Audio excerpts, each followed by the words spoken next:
under the pillow, behind the door. Good morning and welcome into Wolo and Friends on this beautiful Tuesday outside. We had a little bit of showers last night, bringing in a little cold front. Felt fantastic on the drive this morning coming in on this September 23.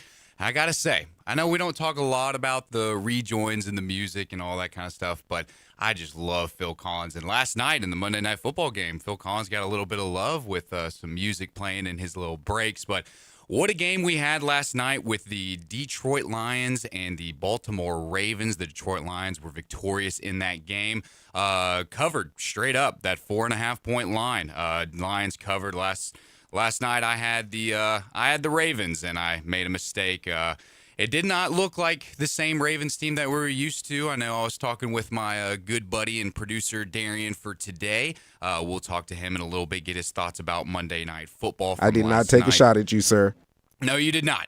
He actually agreed. He actually agreed with me because Derrick Henry, man, it's kind of looking like he's a little mortal out there now. He's kind of hitting this space where it's game one. He rushed for over 100 yards, had a lot of TDs, and yes, he had a fumble that he eventually lost as the first time, and lots of seasons that he's done that. He had another one last night that was very costly, but it just looked like when that happened, the Ravens team just kind of looked like they were in a little bit of a disarray. They didn't seem like themselves. But they're still a high-powered team, and I think next week when the Ravens go to the Kansas City Chiefs, it's going to be a much-anticipated game because the Chiefs also struggling right now, 1-2 on the season. I don't think anybody saw that coming. I don't think anybody predicted that they would be 0-2 and getting that win against New York last night. And how about New York with that offensive explosion they had against Dallas? But we can always look at both sides of the coin. I know you guys are very familiar with Bryant Dacus. Not want to take any shots at his Cowboys, but that defense looks really, really rough out there. Making a lot of teams look really, really good. I think a lot of teams thought, all right, well, do that stuff against the Bears and then turn around and didn't look very good at all. But last night was a great game. Jared Goff looked incredible. Jared Goff was throwing all over the place. He's a very calm, cool, collected guy back there. I was talking with Bryant yesterday about Jared Goff, and we were talking about how this guy's not really a flashy guy. He's not going to show out on the field. He's not going to sit there and say, hey, I'm going to make this incredible rush for 10 yards and all that stuff. He's going to go out there. He's going to be a field general, and he's going to make the plays that he needs to make. Amon-Ra St. Brown did really, really good last night as well, making a good touchdown catch. But I think the big story was kind of the redemption last night for Mark Andrews. I don't know if you guys remember from last year's game when they played in the snow. Mark Andrews had some costly drops in that game, but now Mark Andrews turns around in last night's game and actually makes up for it with 2 touchdown catches on the night, leading to this incredible win that the Ravens had last night. But like I mentioned earlier, I have my good producer for today, Darian. Darian, how are you doing today, my man? Doing awesome, sir. I mean, hell of a redemption game for Mr. Andrews because I think it was actually worse than what you're saying. I think you're being pretty sweet to him. Last year, he left the field with his head hanging down. He did. That 2-point conversion, the drop, it was pretty bad feat for a veteran of his sort. So, really good. If I'm not mistaken, I think he was 6 targets, 6 catches, and 2 touchdowns. I think he had a perfect night. So I was really happy for him. Yeah.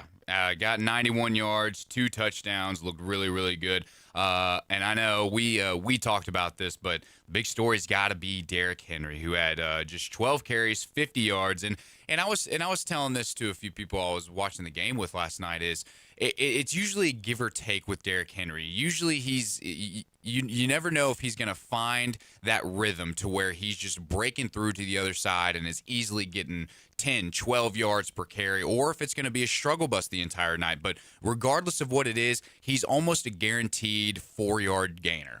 Each time you hand him the ball, he's going to fall forward. He's going to get there. And doing this at 31 years old is absolutely impressive. To see how he's still running all over the place. The guy seems timeless, but back-to-back weeks, fumbles, lost them both, did not get that recovery. I know last week after his fumble, he said that that's on him, that he's got to tighten up his gameplay, that he's got to go out there and play a lot better. And I was taking to social media and seeing all the comments behind him and saying, dude, that's not on you. You rushed for over 100 yards. You had TDs in the game. The rest of the offense wasn't backing you up. They weren't helping you out as you were going forward in that game. But Derrick Henry, of course, this comes with age. I mean, the dude's not going to be able to run forever. There's going to be a time where he's going to have to stop. But I think right now he's still playing very well. I think fumbles are a part of the game. They're not usually a part of his game, so I'm sure he's a little shell-shocked. I'm sure he's a little bit shaken about what to expect going forward. But still, this Ravens team looks really, really good. I gave a shout-out yesterday to my man who is a former Titan, former Texan. That's DeAndre Hopkins, who's to this point in the season kind of been a touchdown machine for the Ravens. He had only one catch last night for 13 yards.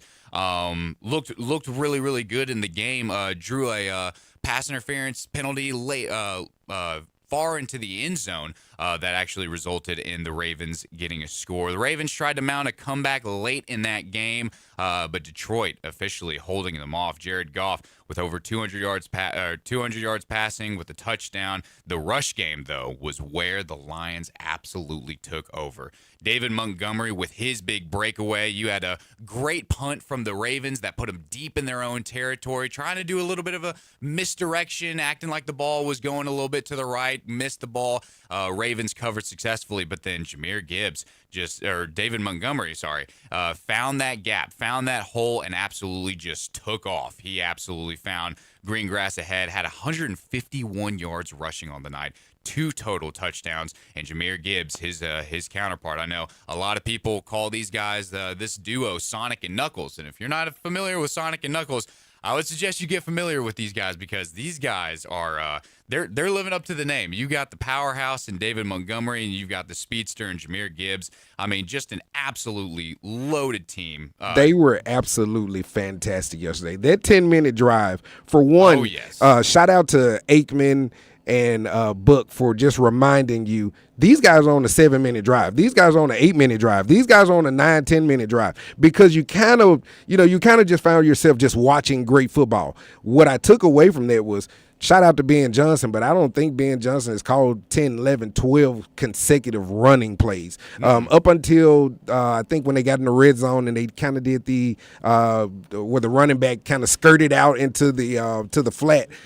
They ran consecutive plays where they passed the ball to Gibbs before they were obviously stopped 3 straight times before. That's when the thing started snowballing. But back to your Sonic and Knuckles deal. Gibbs and Montgomery were used fantastically last night. Not sure why they haven't been used like that on a consistent basis, but someone last night or on the coaching staff said, you know what, we see something, a chink in his armor on the Baltimore Ravens defensive line, and they attacked it to perfection. They absolutely did. It looked really, really good last night. The Lions looked like a complete team, and I think the big question coming into that game was, all right, you lost your offensive coordinator. You lost your defensive coordinator. How good are you going to look? They go out there week 1 against the Packers and don't look very good. They kind of looked like they were shell-shocked all over the place. And then the next week, they go out and absolutely dominate the Bears. And a lot of people were saying, okay, well, that's really good, but it's still the Bears. Then the next week, you see the Bears go out and absolutely dominate against the Dallas Cowboys, and then last night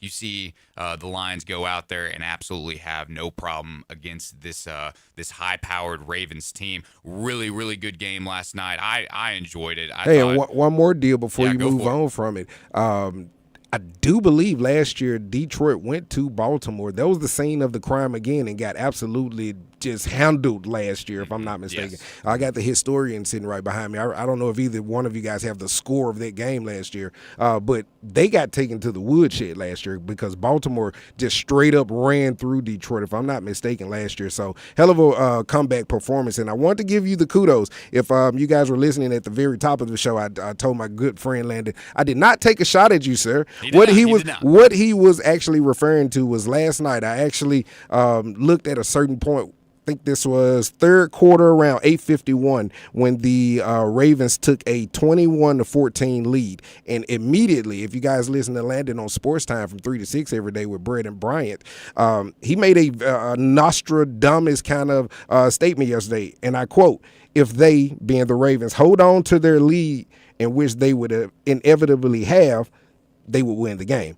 At that moment, when they were up 21-14, that's when I heard you ringing in my head, good friend. I was like, okay, this is the lead that Landon was talking about. Can you guys stick the landing? And that's when I facetiously kind of hit you with, the answer is nope.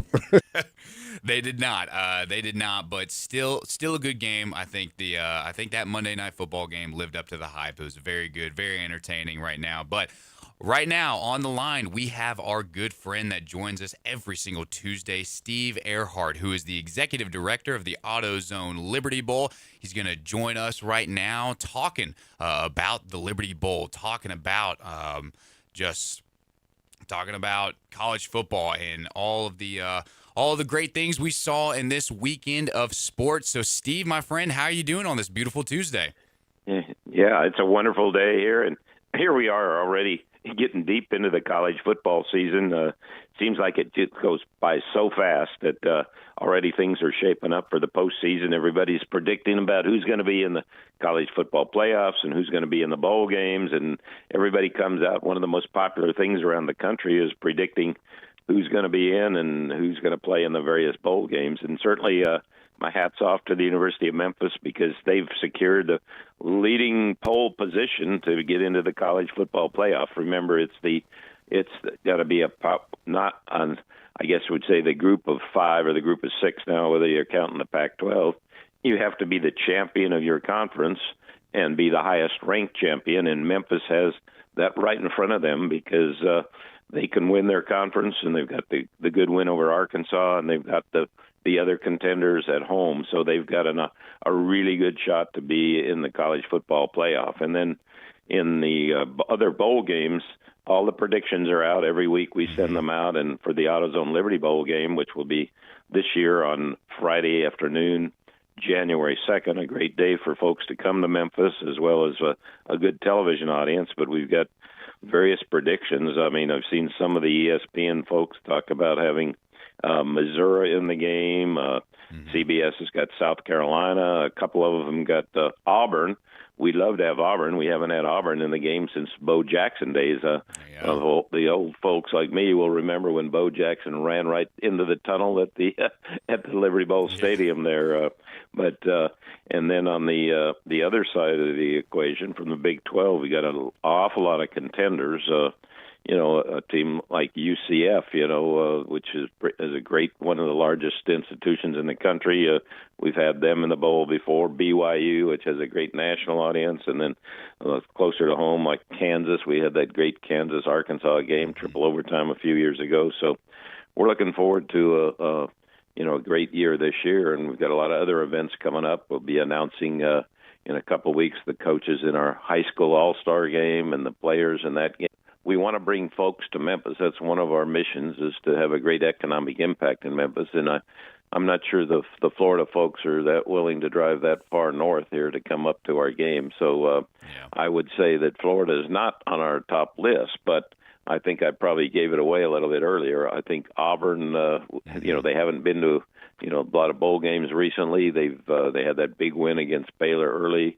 Coach Hugh Freeze, who got his start here in Memphis, and since we haven't had Auburn since the Bo Jackson years, and that's over 40 years ago. So I think Auburn would be a dream opportunity, but there's a lot of excellent teams that could be potential. We haven't had South Carolina in a long time, and Missouri, we had that great game when Missouri and Oklahoma State hooked up. Was that about 5 years ago? Drew Lock, was the Missouri quarterback there, and so I would say I'll go on record, certainly say that Auburn would be my choice as of this fourth week in the season. So, and then on the other side, we look for a great TV audience as well, and so on the Big 12 side, there's some great TV opportunities there with, as I say, UCF, which is one of the largest universities in the country, and they have a big following, and then BYU is a national name, and then, of course, we've had Kansas